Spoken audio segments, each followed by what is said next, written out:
WhiskyCast. Brought to you by Redbreast. The definitive single pot still Irish whiskey. Those in the know Redbreast. Blood, sweat and tears will get you there.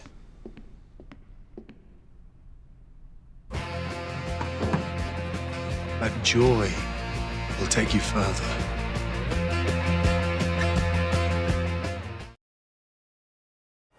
I'm Mark Gillespie. Welcome to a very special episode of WhiskyCast HD. It's actually a throwback Thursday kind of episode since St. Patrick's Day falls on a Thursday this year. Back in March of 2011, Guinness sent master brewer Fergal Murray to New York to teach a bunch of whiskey writers like me and other drinks writers how to pull the perfect pint of Guinness. We got the bright idea to shoot a video that day that wound up becoming the very first WhiskyCast video. Though it was never actually part of the WhiskyCast HD video series, it's been available on my personal YouTube page ever since and has been viewed more than 15,000 times. But with the 5th anniversary of WhiskyCast HD, I decided it was time to actually make this episode part of the official series. We went back, remastered the audio, remastered the video using modern software, and now here's how to pull a perfect pint of Guinness. Sláinte. We don't normally talk about beers a whole lot on WhiskyCast, but keeping in mind that, of course, whiskey is nothing more than distilled beer, and it being St. Patrick's Day, I'm joined by Fergal Murray, the master brewer for Guinness, and it's clearly obvious why we're here, to learn how to pour the perfect pint of Guinness. First of all, Fergal, what are the steps to pouring that perfect pint? All around the world, what I want to do is get consistency when I train people how to pour the perfect pint. So just be consistent, but some bars can change their thing. But the way to be consistent is use the 6 steps that I've invented. So the 6 steps, the first is clean, dry, 20-ounce tulip glass, preferably, okay, is the glass, okay, because it's the perfect looking glass for a pint of Guinness to be served in. The second step is I want you to get the grip, put your 4 fingers down on the line, 4-finger on the harp, and then get into position. Just adjust here a little bit. Yeah, just get in position. What I mean is to be position is you put the glass at the 45-degree angle.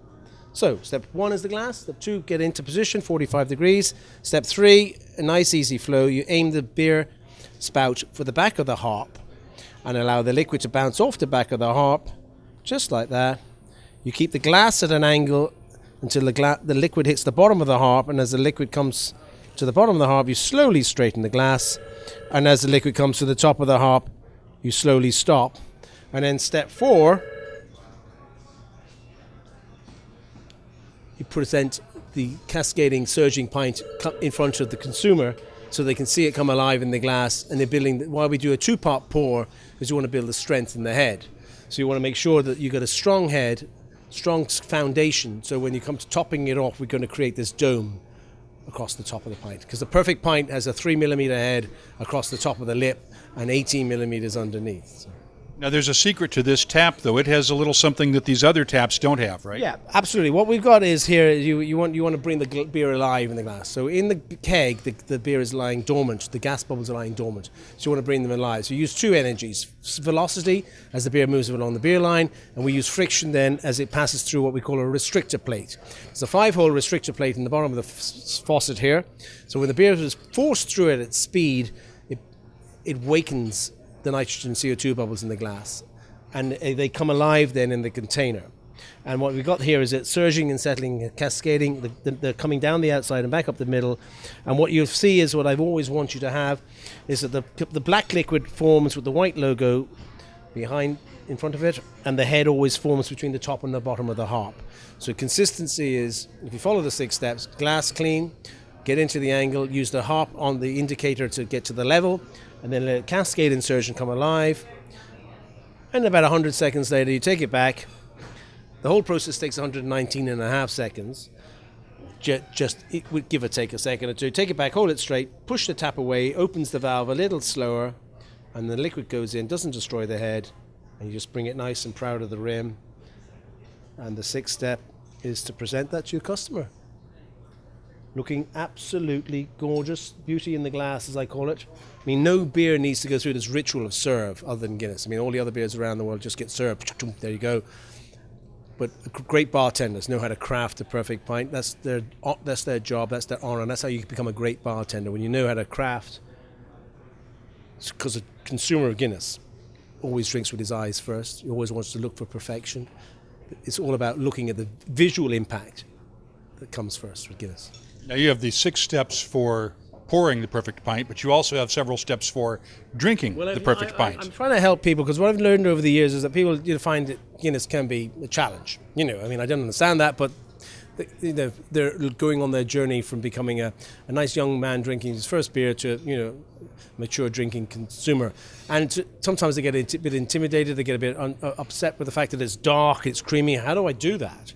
So I'm going through this new step of language. I think we should train you all how to drink it. And it's just a bit of tongue-in-cheek, but it does help get the performance out there. And what you mean by that is what I want you to do as a Guinness drinker, because Guinness drinkers do this, they stand proud. You always, as a Guinness drinker, earn your space in the bar. You want to be, because you don't want to be like this in the corner, like drinking the pints shyly. You want to be standing up, I'm a Guinness drinker. You want people to look at you. Bad manners to look down at the pint. You always look to the horizon. Pull it in. Just take a little breath. Because what you want to do now is you want to keep the elbow up. Don't want it down here, because you can't tilt the glass. You want to be up the elbow so they can tilt the glass so the liquid flows under the head. So, standing proud. Looking out to the horizon. Elbow up.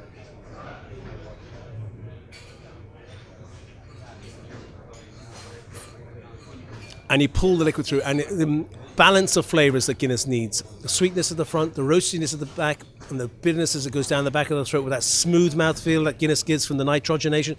You need that full impact. And you feel the performance on the taste. Always drink from the same side, so the opposite side of the glass is fully laced. Always keep the same size head at the start as the finish. And if you do that, and when you've passed the training session, you'll be able to find that you'll have the number of rings indicating the number of sips you've had. I think you've had 2, maybe 3, but we're not expecting you to drink it so fast. But just in one context, it's perfectly great pubs. You judge them by the empty glasses on how they look, fully laced, and the number of rings indicating the number of sips. So, for the first time consumer of Guinness, the experience. The performance, but just that understanding that it's a little bit different, but the reward is so much better. Now, I have to ask, because you usually make this trip to New York for St. Patrick's Day. Pilgrimage, yeah. The pilgrimage with your buddy, your colleague from Bushmills, Colm Egan, the master distiller there. My old friend Colm, yeah. We'll still have to get him to drink a pint of Guinness with me one of these days, So he doesn't drink Guinness with you, and you don't drink Bushmills with him? Well, we blend sometimes together. We randomly get together, and when we do, it's who's first. Colm, how's he doing? All right? Doing all right, as far as I know. I haven't caught up with him yet this year, but I'm looking forward to it in the next few hours, maybe. I have a feeling you'll be seeing him before long, because it is St. Patrick's Day, it's New York, and you guys are in the parade tomorrow, right? Well, we'll be around. We're doing a few things. We'll be part of the whole operation this week. This is our big week, Irish products on St. Patrick's Day in North America. That's what it's all about. That's what everybody should be consuming. I mean, in honor of our saint and our national holiday, you wouldn't want to be drinking anything else. So I think, we're always here. We always celebrate. But it's a fantastic market for us. I mean, both our brands are,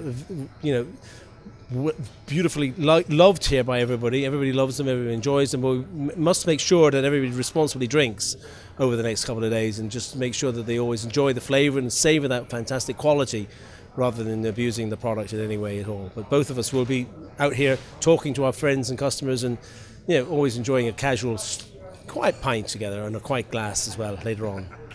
Well, thank you very much, Fergal Murray. Great to talk with you. Once again, Fergal Murray, the master brewer for Guinness. And if you want more tips on whiskey and occasionally beer, visit WhiskyCast.com. I'm Mark Gillespie.